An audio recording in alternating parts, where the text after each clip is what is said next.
In under 3 months, London's Battersea Park is going to be filled with Formula E cars.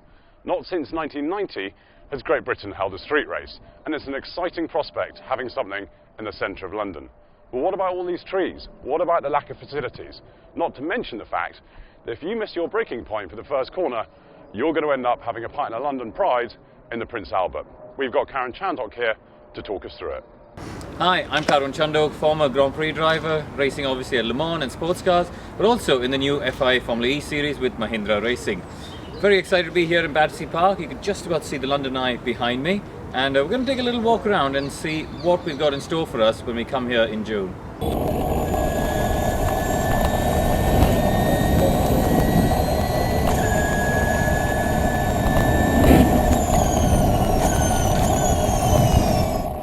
Standing here at the apex of turn 2, and actually behind me you can see there's one of the sort of maintenance vehicles parked there. And just look at the lean on that. That's not the camber being at an angle, that is actually the camber in the road.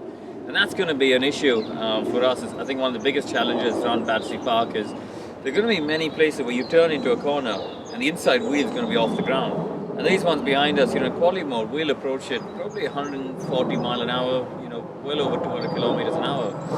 And you're going to be carrying a lot of speed through here, with potentially maybe just 3 wheels on the ground as you go over the camber on the road. So it's going to be one heck of a challenge. And I think this is going to be unique to Battersea. I've not seen this camber anywhere else on the calendar.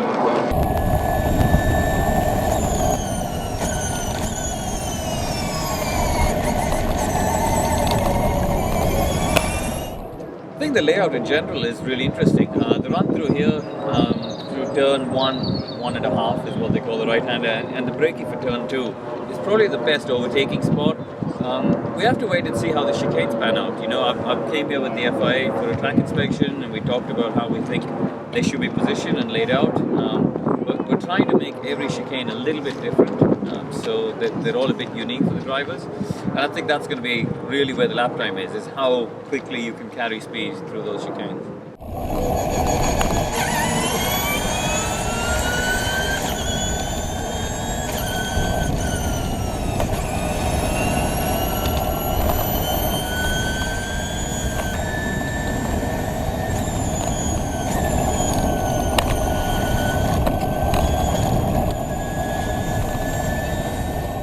So down here at what's the entrance to turn 7, you can see the road kind of turns left and then over to the right and then again hard left. So it's quite a tricky braking zone.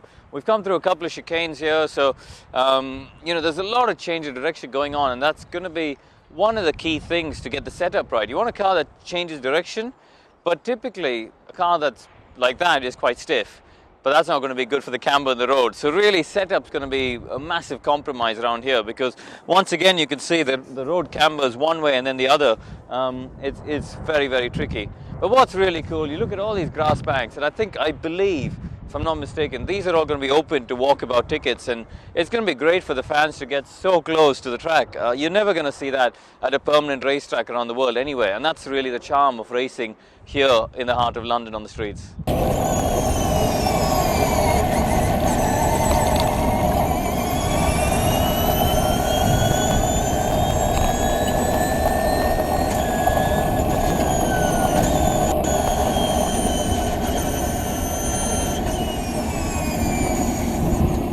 One of the big challenges with Formula E is the fact that they've got to build the circuits from scratch. You can see behind me here, there's a lot of work going on at the chicane. They're resurfacing the entry, and actually one of these car parks here, which is one of their legacies to Battersea Park actually from Formula E's race here.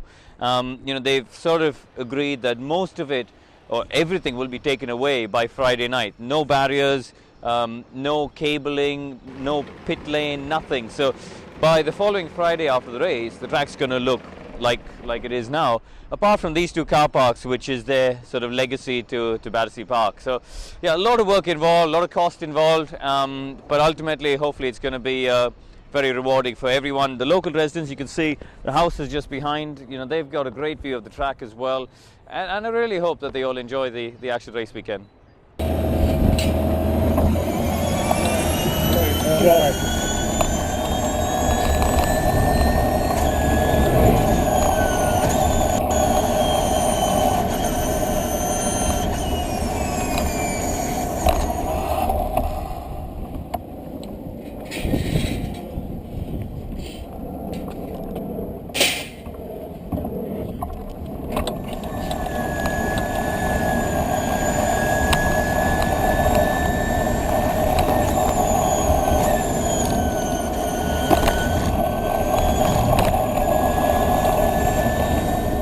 So we're here at the long left-hander between the 10-11 and 12-13 chicanes.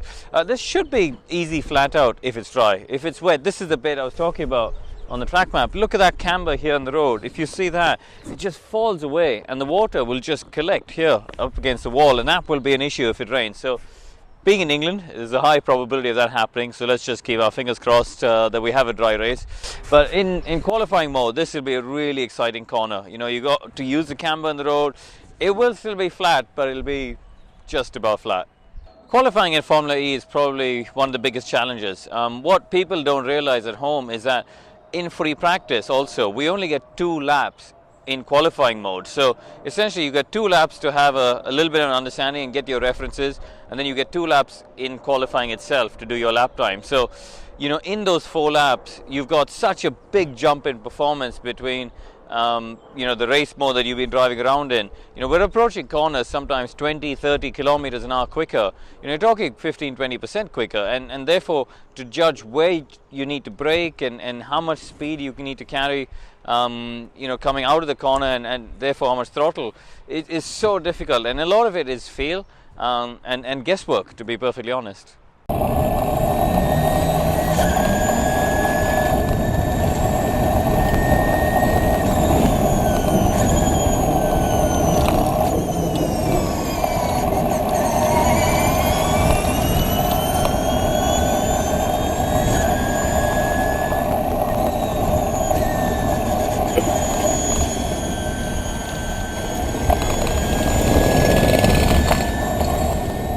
So here I am at the apex of the final corner of the lap. Start finish straight behind me. You can see these guys here. That's actually the pit exit. They're digging up and sort of redesigning a little bit just from a safety standpoint.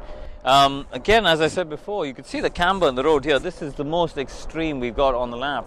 And this is the most important exit because you've got 500 meters of straight line coming up. So anyway, there's a little look around Battersea Park from a racetrack standpoint, a very unique event that we're going to have here. And I really hope all of you come out to watch because it's going to be a fantastic race weekend.